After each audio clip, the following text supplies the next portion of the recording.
동물 싫어하는 사람이 이런 직업을 하게 되면 스트레스를 많이 받고 오래 할 수가 없을 겁니다. 수의사라는 직업의 의미 자체는 사람들한테 그 동물들이 얼마나 가치 있고 소중하느냐에 따라서 결정된다. 아이가 나이가 들어가지고 아파가지고 고민한 끝에 안락사를 하겠다고 했는데 힘든 점이나 이런 건 없으세요? 힘든 점 많죠. 우리랑 말이 안 통해요. 내가 어디가 아픈지 얘기를 해주지 않습니다. 그렇죠. 네, 그렇기 때문에 저희가 찾아내야 되고, 그 과정에서 되게 중요한 게 여러 가지 검사 장비 활용하는 것도 있지만 보호자의 증언이에요. 이상한 걸 느끼신 건 얼마나 됐나요? 어디가 어떻게 이상하던가요? 평소랑 또 다른 걸 먹은 게 있나요? 다른 행동을 한 게 있나요? 꼬치꼬치 물어본 다음에 이상한 부분을 찾아야 돼요. 최근의 변화에 대해서 잘 알고 있으면 알고 있을수록 저희가 그 말을 듣고선 야, 그럼 얘가 이것 때문에 아프겠구나 라고 짐작을 하게 되고, 그러면 검사하는 범위나 비용을 좀 줄일 수가 있죠. 동물들은 많이 질병이 진짜 눈에 띌 정도로 아파서 오면은 꽤 많이 진행돼 있는 경우도 많아요. 그래서 그걸 조기에 보호자분들이 알아채고 일찍 병원에 데려올수록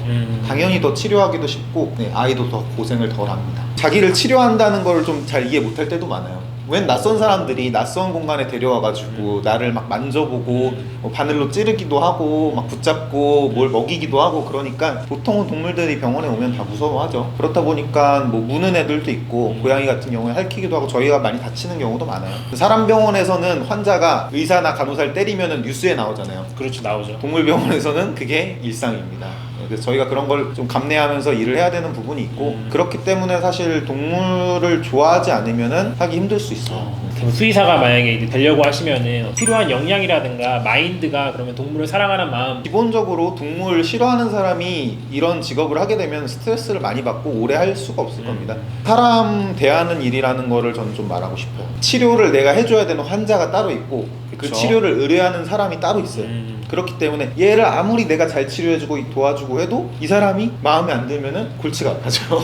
얘가 어디가 아픈지 알아내는 과정에서도 내가 보호자와 얘기를 해가지고 이상도 찾아내야 되고, 그 다음에 치료하는 과정에 대해서 잘 설명을 해줘야 되고. 수의사는 앞으로 직업 전망이 어떻게 될까요? 네, 여쭤보시는 그쵸. 경우 있어요. 근데 그럴 때 제가 하는 얘기가 뭐냐면은, 수의사라는 직업의 의미 자체는 사람들한테 그 동물들이 얼마나 가치 있고 소중하느냐에 따라서 결정된다 라고 얘기를 하거든요. 그래서 과거에는 우리나라에는 저처럼 반려동물 수의사라는 개념 자체가 없었어요. 그 당시 수의사들은 대부분 소나 돼지나 닭 같은 가축들을 돌보는 수의사가 대다수였어요. 최근 몇십 년 사이에 보게 되면은 수의사 하면 떠올리는 이미지는 강아지, 고양이, 동물병원에서 강아지, 고양이 치료해주는 수의사.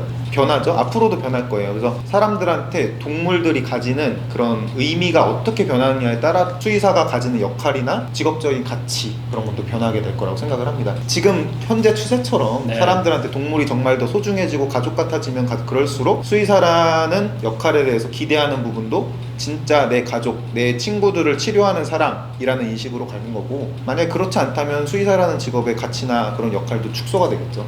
앞으로는 그러면 어떤 거를 좀 해보고 싶으세요? 제가 원하는 건 좀 두 가지인 것 같아요. 아픈 애들 치료해주는 건 기본적으로 그렇죠. 가야 되는 거고, 아프기 전에 안 아프고 잘 살 수 있도록 도와주는 거, 예방, 검진, 그 다음에 중요한 생활 습관 같은 거와 관련된 것도 제가 조금 더 사람들한테 많이 알려주고 싶고요. 그런 것들을 가지고 있습니다. 그럼 보통 그러면은 지금 연봉은 얼마나 돼요? 연봉도 되게 중요한 문제죠. 네. 분야마다 달라요. 산업동물 수의사 같은 경우에는 연봉이 좀 셉니다. 대신에 그만큼 좀 바깥에서 일을 해야 되는 것도 있고, 그쵸. 그다음에 꽤 힘들고 위험한 경우도 많아요. 왜냐면 다칠 수 있기 때문에. 개나 고양이가 물면은 다치고 아픈 수준에서 끝나는데, 소나 말 한 대 다치면 진짜 크게 다치는 경우도 있어요. 그런 분야에서는 좀 더 그런 수단들이 좀 더 높은 것 같고, 반려동물 수의사 기준으로 하면은 초봉은 적습니다. 초봉은 되게 적습니다. 3천 내외인 것 같고. 되게 적은데요? 네, 되게 적죠. 처음에는 사실 배우는 시기이기 때문에 3, 4천 정도였다가 나중에는 5천, 6천, 그리고 5천, 6천 이후에는 자기 하기 나름이에요. 베들링턴 테리어 4마리를 키우는 분이 계셨어요. 어느 날은 보호자분이 얘 몸에 이상한 게 만져진다는 거예요. 어디요? 하고선 다리 쪽이래요. 그래서 제가 막 만져봤는데 없어요, 특별한 게. 만져지는 게 없는 것 같은데요? 근데 그 보호자분이 이제 열심히 찾더니 여기에요 하고 딱 보여줬는데, 쌀알 만한 크기의 혹이 피부에 있는 게 아니라 이 살 안쪽에 살 있는 거. 안쪽에. 말을 안 해주면 수의사도 모르죠. 몰라요. 예. 만져봐도 툭 튀어나와 있는 것도 아니고 살에 파묻혀 있는 게 있으니까. 그런데 이제 그 보호자는 빗질하고 목욕하다가 발견을 하신 거예요.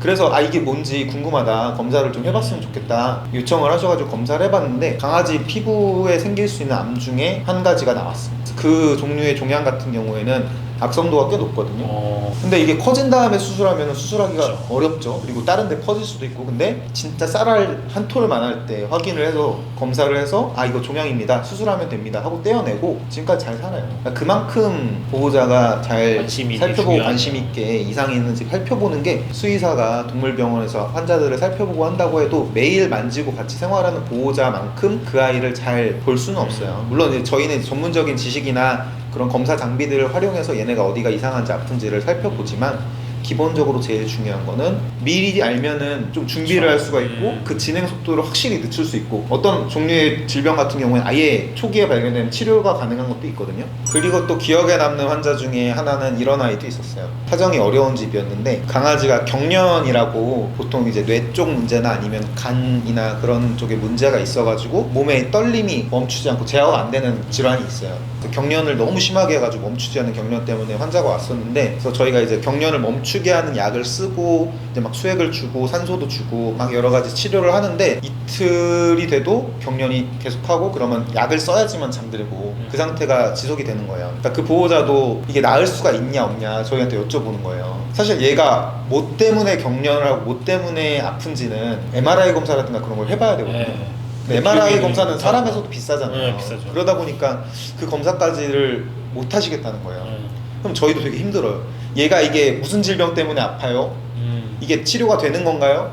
얼마나 걸릴까요? 그런 거를 물어보는데, 그런 검사를 해야지만 우리도 답을 할 수가 있는데, 그런 검사를 보호자 사정상 못하니까 저희도 답답한 거예요. 그냥 이제 약을 쓰고는 있고 치료를 해주려고 하고는 있지만, 그런데 이제 3일째가 되니까 이제 보호자가 저한테 얘기를 하는 거예요. 아, 내가 너무 좀 사정이 어려운데 얘가 계속 이런 식으로 낳기가 어렵고 약을 써도 좀 경련이 안 멈추면 차라리 좀 보내주면 안 되겠냐. 사실 안락사는 수의사가 겪는 여러 가지 일들 중에서 되게 힘든 일 중에 하나예요. 안락사라는 게, 그죠? 저희가 동물 잘 치료해 주려고 공부를 열심히 하고 나와서 일을 하는 건데, 어쨌든 내 손으로 내가 보는 환자를 죽게 만드는 거니까 동물에서는 적극적 안락사가 가능하거든요. 그게 얼마나 좀 힘들고 스트레스가 되겠어요. 당연히 저는 그 보호자의 그런 심정도 이해가 가죠. 얘가 언제까지 나을지도 모르는데 입원비랑 치료비는 계속 들고, 그다음 낫는다는 보장도 제가 확실하게 해줄 수가 없고, 그래서 일단은 보호자가 저랑 이제 오래 상의를 한 다음에 그럼 결국엔 안락사를 해주세요 하고 안락사 동의서도 쓰고 가셨어요. 근데 이제 저도 이걸 어떻게 해야 될까 고민을 하는데, 그 당시 제가 근무하던 병원 원장님이 그러면 이 선생 안락사하기 좀 어려우면은 하루 이틀만 그냥 비용 없이 비용 받지 말고 한번 보자고, 그래도 하루 정도 이틀 정도 뒤면은 좀 나아질 수 있으니까 그렇게 원장님이 말씀을 해주셔가지고, 보호자분한테는 일단 안락사 하겠다까지만 하고 일단 저희가 그냥 봤어요. 다음날 되니까 얘가 지가 일어나갖고 지가 밥을 먹더라고요. 밥을 먹는다는 얘기는 그래도 얘가 삶에 대한 의지가 있는 거잖아요. 그러니까 어떻게 안락사를 해요. 그래서 하루 더 봤죠. 그랬더니 이제 경련이 멈췄어요. 그러니까 이제 나와가지고 지가 막 잘 뛰어놀아요. 그렇게 한 2, 3일 정도 더 본 다음에 이제 조심스럽게 보호자한테 전화를 했죠. 사실 저희가 안락사 한다고 얘기를 하고 며칠 좀 더 지켜봤다.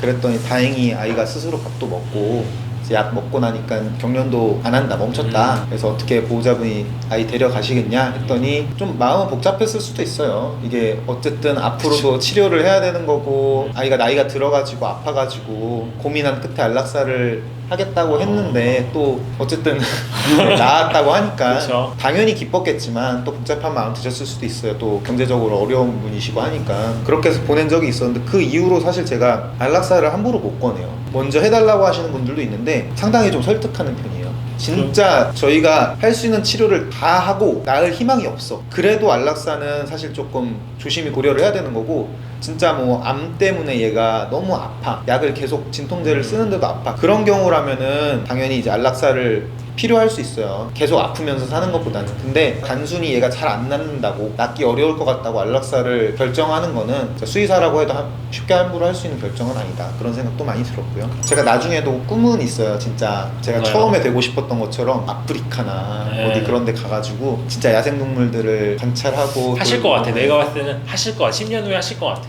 그런 것들도 나중에는 해보고 싶어요. 그때는 제가 원래 꿈꿨던 동물을 그런 연구하는 과학자로서도 제가 일을 좀 해보고 싶고요. 잡초맨 채널의 공식 질문이에요. 이덕원에게 수의사란? 저한테는 천직인 것 같습니다. 직접 동물들을 다루고 치료해주는 게 저한테 맞기도 하고, 그런 사람들 대하고 내가 필요한 거를 이야기하고 도와주고 좀 상담을 해주는 게 제 성향에 좀 맞았기 때문에 저는 수의사가 된 거거든요. 좋아하는 것도 일로 하면은 좀 싫어지는 경우가 그렇죠, 있잖아요. 많죠. 근데 저는 쉬는 날도 강아지들, 뭐 제 강아지랑 놀기도 하고, 그 전에 제가 강아지 키우기 전에는 지나다니면서 강아지 보이면은 같이 좀 놀아주고 그런 거 너무 좋고, 그래서 가족들도 그렇고 친구들도 보면은 에이, 쟤는 그냥 수의사 하는 게 맞는 것 같다, 그런 얘기들 많이 해요. 어쨌든 오늘 정말 오늘 추운 날씨에 이렇게 또 추워요. 또 네. 인터뷰해 주셔서 감사합니다. 네. 사실 제가 카메라 보고 말하는 게 네. 사실 좀 쉽지가 않은데 오늘 또 너무 또 잘해주셔가지고 아닙니다. 좋은 어떤 또 영상이 나올 거예요. 네, 감사합니다.